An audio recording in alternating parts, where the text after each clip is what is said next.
मैं अरुण गाड़े, अध्यक्ष कास्ट ट्राइब महासंघ। आज की जो पत्र परिषद थी फॉरेन स्कॉलरशिप के बारे में थी।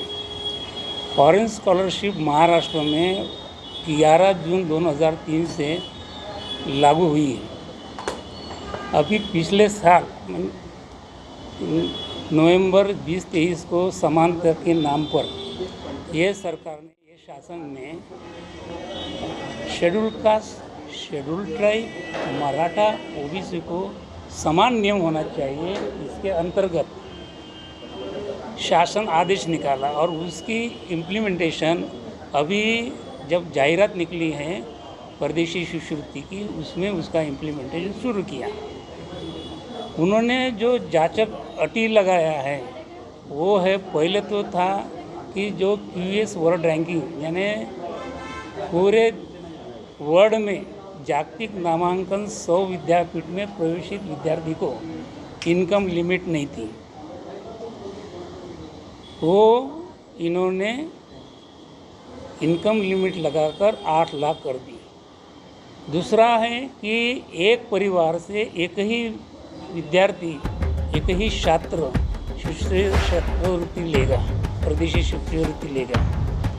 तीसरी अट थी कि जो PG करेगा उसको सिर्फ 30 लाख रुपए मिलेंगे और PhD वालों को 40 लाख। पहले पूरा एकेडमिक खर्च शासन करती थी, ये उन्होंने जांचक अट लगा दी। और सबसे बड़ी बात तो ये थी कि हर विद्यार्थी को 10वीं, 12वीं, पदवी और पदव्युत्तर में 75% मार्क्स मिलना चाहिए। जो स्टूडेंट परदेशी विद्यापीठ में अपने टैलेंट के ऊपर प्रवेश पात्र होता है, प्रवेश पात्र करता है, प्रवेश मिलाता है, उसका टैलेंट कितना होगा, उसको आप 75% लगाते हो, 55% से एकदम डायरेक्ट बढ़ा देते हो समानता के नाम पर। सबसे बड़ा महत्व है ये जो जांचक अट लगाई थी, ये क्यों समानता का आधार क्यों नहीं होना चाहिए, ये हमारा कहना है। समानता का आधार इसलिए नहीं होना चाहिए कि अनुसूचित जाति जमाती को जो आरक्षण मिला है या उनके उन्नति के लिए जो संविधान में तरतूद की है, वो सामाजिक शैक्षणिक पिछड़ेपन की वजह से मिली है। मराठा समाज सामाजिक शैक्षणिक आर्थिक पिछड़ा नहीं है, फिर समानता की आधार क्या हो सकता है। और समानता के आधार पर आप इन लोगों को उनके बराबर में 75% पे ला के देते हो, लेकिन संविधान में अनुसूचित जाति, अनुसूचित जनजाति के लिए आर्टिकल 46 के अनुसार मार्क्स में छूट मिली है, एज में छूट मिली है, क्योंकि शैक्षणिक और सामाजिक संरक्षण 46 के आधार पर मिलता है। वो मराठा और मुझे जो सारथी के माध्यम से मिलता है वो उनके नहीं है ना। तो हमारा कहने का है, समानता के आधार पर आप ये अन्याय कर रहे हैं, अनुसूचित जाति के ऊपर आप अन्याय कर रहे हैं।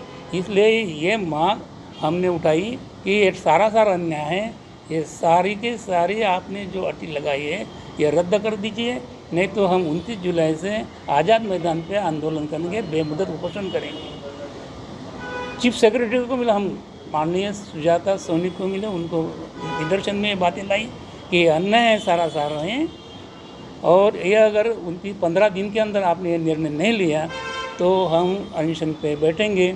हमारे साथ संविधान परिवार, समता सेना का पूरे महाराष्ट्र में Buddhist society of India, C2 कामगार संगठन और सारे सामाजिक संगठन हमारे साथ जुड़ी हुई थी, और इन्होंने 29 जुलाई तक के अगर नहीं किया रहता तो।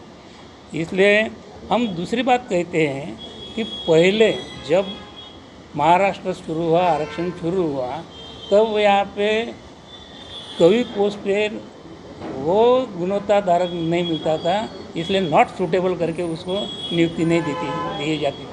अब सूटेबल होने लगा तो वो मेरिट में नहीं है, और मेरिट में जब आने लगा और मेरिट वो करने लगा तो वो बोलते हैं कि अभी ओपन कैटेगरी में नहीं आ सकता, वो जिस कैटेगरी से आए उसी में उसका अंतर्भूत होगा। तो ये मागास वर्गीयों को पीछे ढकेलने का ये षड्यंत्र है, उच्च शिक्षा से उनको दूर रखने का ये षड्यंत्र है।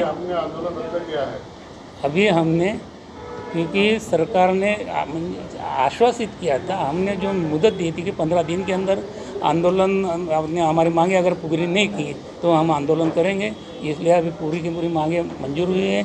एक दो जो मांगे हैं हम वो बाद में उसको निपटाएंगे, इसलिए हमने आंदोलन स्थगित कर दिया है।